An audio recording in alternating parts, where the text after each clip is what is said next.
Picking up the pace again, looking at Hodnott. Heat check here. Doesn't get the bounce.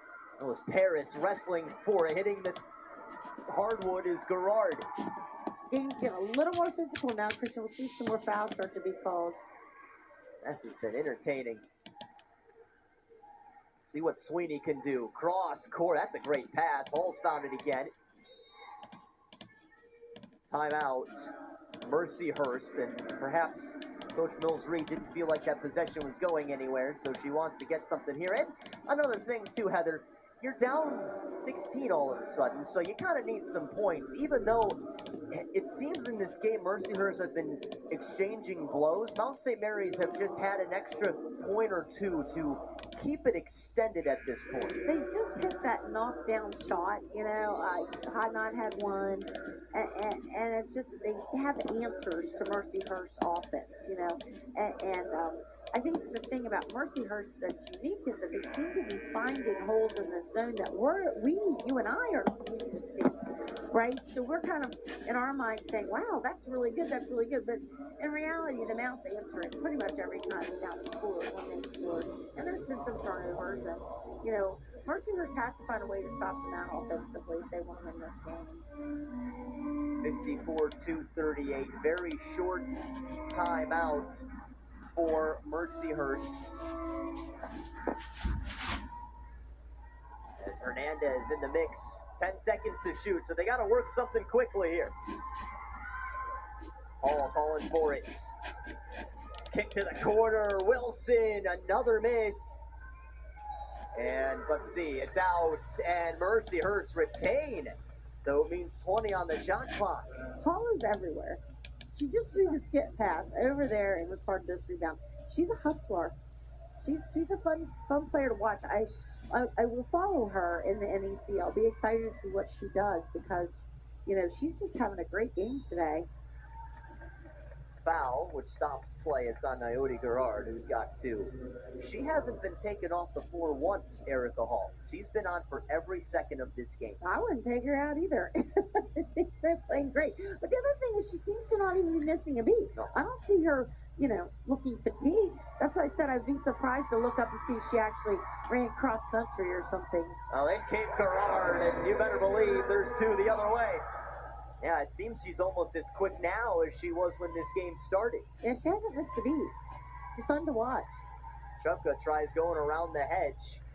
4-second differential game in shot clock. Hernandez, as that's down as the kick ball. It was a delayed call from the referee, 19 seconds. You know, the Mount's got a lot of bodies on the floor right now, too. I mean, they've got most of their benches has put minutes in, and they are getting experience for some of these players, which is extremely important because it's a long MAC season. It's a long MAC conference play. Chupka with 10. Has to pivot a little bit. Oh, what a shot over Carlson. That was a really nice move. That was a really nice jump hook right there. Hodnott with two. The long heave wasn't ages away from Mount St. Mary's.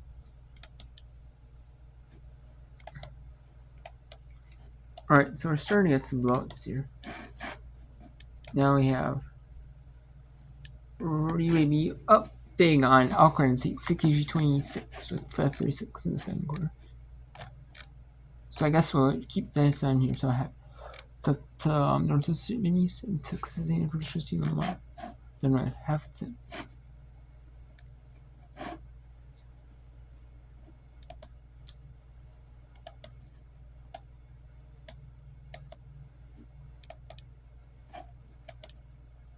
But let's go to Oakland CUB just a little bit more. Go along with 9 rebounds, 3 assists.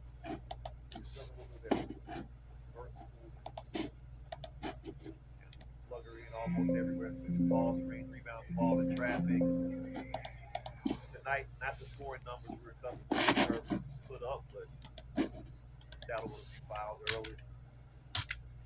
Came in averaging 10 and 7.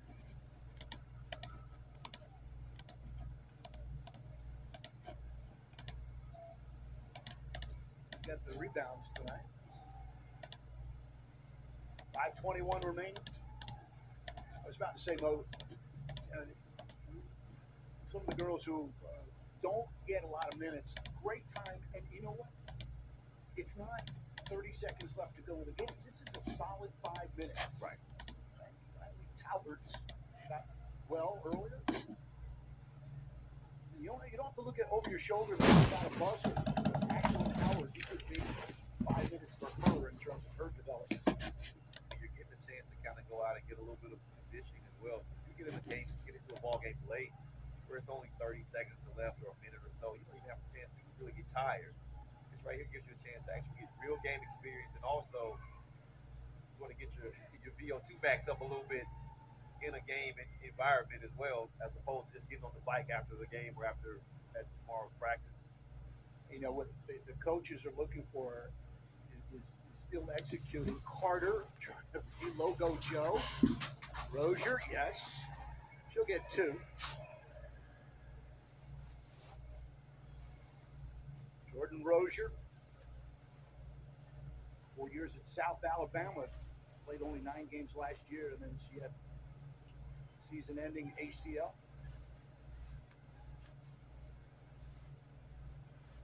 Down to 4 minutes.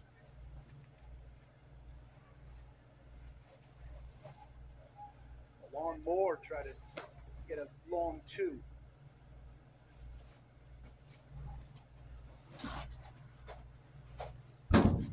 Howard trying to get the rebound. Ashley Howard from Trussville. And part of the future. Right now, the presence. It's a big win for UAB. Out in front, 67-26. Under 4 minutes remaining. Armstead. Carter, watch this journey with the finish.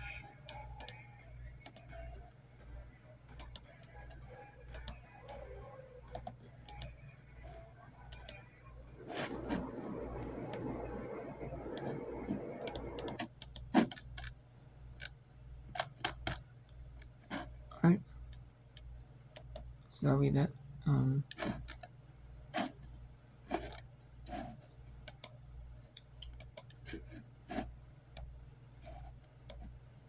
Let's go to Rio Grande Valley. That's, that's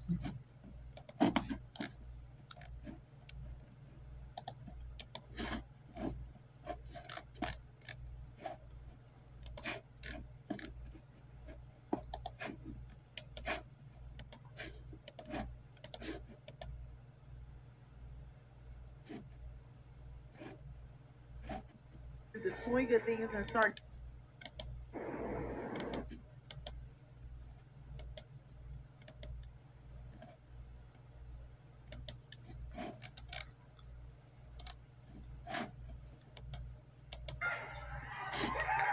Here's Ingram. Outside to McGuire. Her 3 ball. Up, no good. And then Perry fouls. Get the defensive board. Foul called on Elise Horn. Her second. 14 extended minutes tonight with the absence of Charlotte O'Keefe. CRGV with 2 players in double digits. SFA with 3. And despite not having O'Keefe at this point, still UTRGV is leaving the rebounding edge here. About 4. How about that? That really blows me away. And one of the key points was the rebounding disadvantage now that RGV might have, even though nationally they're one of the top rebounding teams. But the Vaquero is doing a great job of picking up the slack there.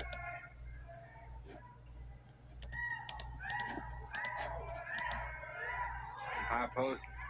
Detter has it outside. 3 ball coming. Lorenz, good. Taylor Lorenz knocking down another 3-point shot. A timeout taken by Coach Bishop. We'll take a break here from Nacogdoches. 4-point lead for the Vaqueros. 8 minutes.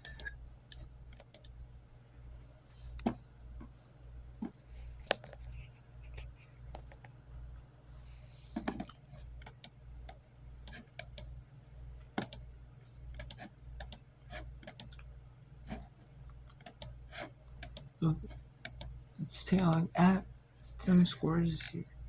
Well, actually, we don't have any more updates. Yeah, I mean, games in what we do here. Actually, well, mention them to you. They'll go up against any opponent, still play their game, and it can be really difficult for some NEC teams. And how about that for Wilson? That's been one of the magical moments that she's had in her very young career. And they get the steal. She has a nice step back, a really nice step back. Their first points of the night, by the way. Yeah. She's now 1 for 7. I tell you, Christian, we haven't heard a lot from Gabby Kennerly, so look for her to get back on the scoring track. Look at this ball rotation again. Chupka in and out. Paul boxes out. Foul from behind. Jamison. See, this is what I'm talking about, Christian. This weak side rebound, this is something the Mount has got to be cognizant of, because Mercy Hurst is rebounding very well on the weak side. And what's happening is those forwards are pressing out on that wing.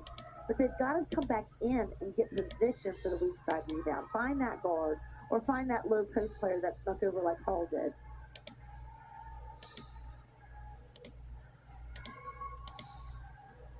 Wilson was quickly closed down by Kennerly, and she strips it per usual. Kennerly in front! She'll go to the line! Just want to go on record saying I called that I knew Kennerly was coming. Like, you know, she's just a kid that finds a way to get her hands on the ball, and this is an excellent way for Gabby to kind of get back in this one scoring track, because she got an and one, and of course her classic steal. You know, she's got quick hands. You know, she has just picked up her first steal of the game. She had 7 last game against Lehigh. She got like 4 in a row at one point. You know, and I will tell you, Christian, scouting reports, I know even as a high school coach, I will pass around players like Kennerly. I'll literally say, if she's on the left side of the floor, we're going to run on the right, just to give us an advantage away from her stealing the ball. You know, if she's not good and deny, then you want to keep it off the first side. Once again, emerging is not only a top offensive threat, but defensive threat too. And Hall will go to the line, and she's only had 1 trip. It was an and one. You get to see her take some free throws. She's a perfect 5 for 5 this season. Yeah, she's you know, she's a solid player. I mean, there's a lot of good things she's doing, and she's very small for that 5 position. She's only 5'11".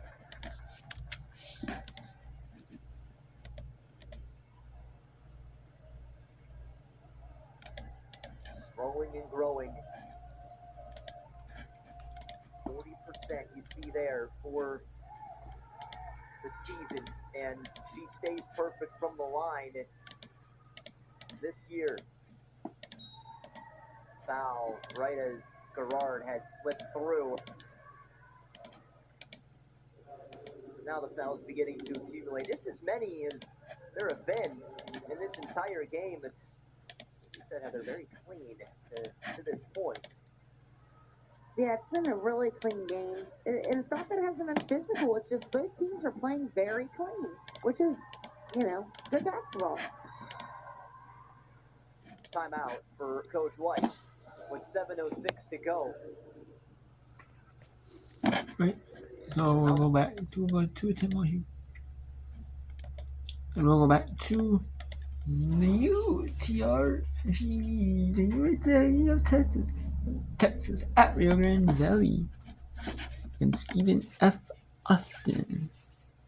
When we will be in good position in the South. Well, Stephen Austin's will be at the top of the Southland. If UTRGV wins, they'll be in the middle of the pack.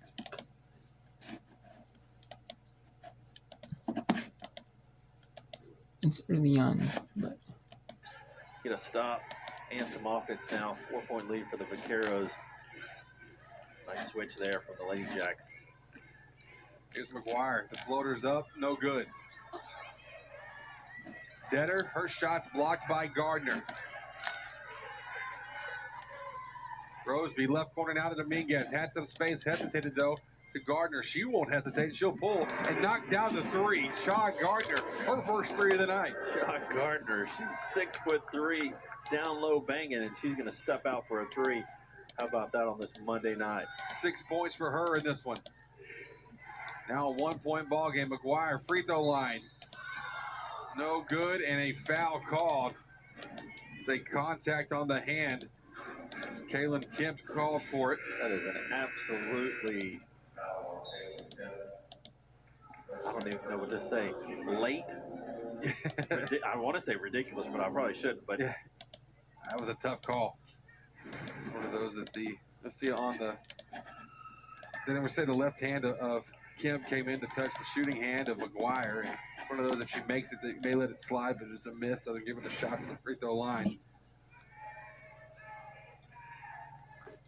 First one good, second one is good as well. Back in the game now, Madison Hune for McGuire. I imagine it'll be a short trip to the bench for her. And there's going to be games abroad until the 10 Eastern mark. Okay. The 10 Eastern time. Okay.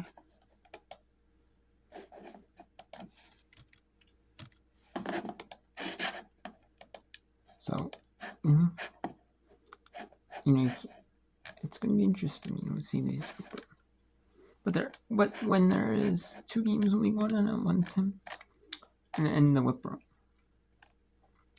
now might be a little bit of the case, you know, when Northwest State maybe needs to tip versus Stanlamar, because Park University go over Northern Illinois, Chicago State, Arizona will be at halftime, so maybe might do a little bit of a break then. Anyway, and 2 games I can show you. One is not 2 games total.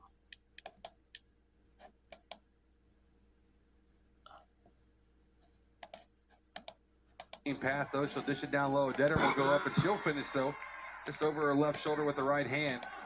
Off the glass, it's a 5-point lead for UTRGV. An inside offense, still the go-to for the Vaqueros, even though they've knocked down a couple of long-range shots this quarter. Backdoor look from Kemp to Roseby, a great find and a good finish for Key Roseby now with 23 points. Lorenz, 3, good. And the transition opportunities for UTRGV. They're capitalizing there. 6-point lead, their largest lead of the ball game. Big time points in the paint sprinkled in with some Lorenz threes. Spells a lead for the Vaqueros. And Perry getting to the basket, fouled by Lorenz. They'll send her to the line for 2 free throws. A couple subs coming in a moment for SFA.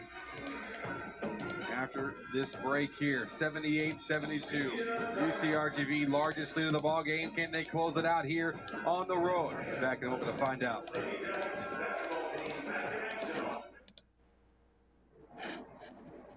Now we have Mercyhurst and Mount St. Mary's.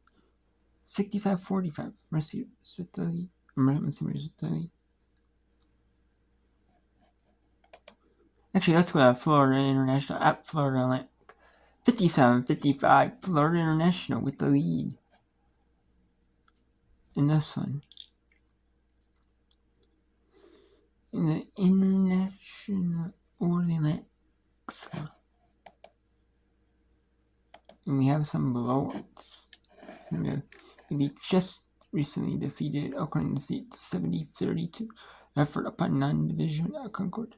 That's really a third, of course, really the main blowout. 89-41 with 4-3. Now, a lot of the players are going to playing time. Oregon, and plus they want to rotate players in a game like this, not Division 1 versus Division 1. Definitely want to rotate players, and you don't want to want players to get injured in games like these. You don't.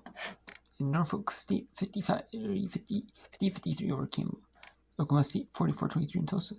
Needs 38-34 in North State. In Lamar, 44-37. Northern Arizona, 42-27. In Arizona, 38-29 in Chicago State. And then band number 13, they're about 56 in South Florida.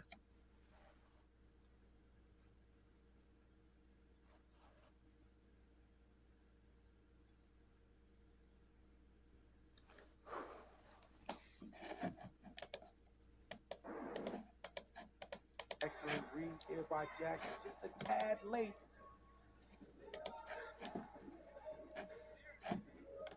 It's a side out situation for the Panthers. Judith Valero right in front of us. Looking to get it in, deflected by Moore. Chris nearly made that play. Hands ready, Frank. Right in front of us to the right here. You see the intensity of the defense. Ferrer off the inbound. 10 to shoot. Rima Collins puts it on the floor. And it's poked away by Moore's, but it went right back to Collins. Collins is like a bull in China. She's got her double-double. China's shot getting to the basket there. Anything in front of her, she's going over it. Well, she's gotten her share of foul calls tonight, that's for sure. 3-point lead.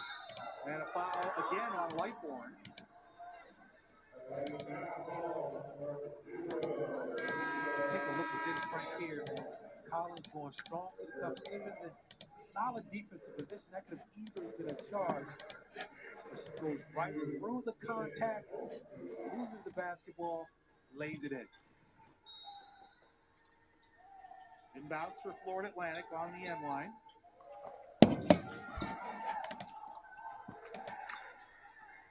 Moores. Skip pass, Carstensen as the FIU coach screen shooter as the ball headed to Carstensen. You called it earlier, Frank. 10 on the shot clock, now 7. Intercepted by Ferrer. Comes over Simmons, and that's a charge. I think that's more of a makeup. The officials right on top of it. We talked about allowing the offensive player to make a basketball play. Tough call. Kaya Simmons draws it. And for Ferrer, her fourth. Freshman has to sit down. She's given them really good minutes tonight. Jessica Burke-Wiley couldn't believe that last call. Now warning on Njai for crowding the out-of-bounds passer. Jessica Burke-Wiley says they're looking for everything back on. She's not wrong. Said it earlier. On top of it. There's a steal. Lightbourne with the layup. That can't happen on a dribble handoff. Relentless pressure. And I love Lightbourne, the way she finishes at the rim off of 2 feet. 6-1 FIU to start this fourth quarter, and another foul on Lightbourne. Take a look at the defensive end here first and foremost. Great job denying that first pass. Comes up with the steal. Watch the way she finishes that delay off of 2 feet. Right hand. But if you're Carstensen, you can't allow that to happen. You can't allow it to happen. Shoulder to shoulder on the screen. Make the official call the foul on the defender. So Edie Plata will head to the foul line. Lightbourne comes out.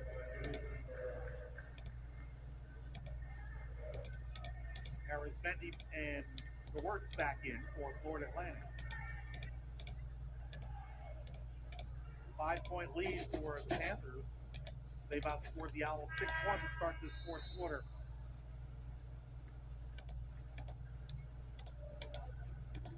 Well, there's some confusion at the scoring table, but I don't understand why you blow the horn when the shooter has the ball in her hand. Just about to bring that one up as a Okay, so Mercier's. Alright, so let's bring in Towson's Oklahoma State. They're in the third. But Park University, Gilbert, and Chicago State, Arizona. Let's go into the halftime. You're having the Okay, so let's go to UT Rio Grande Valley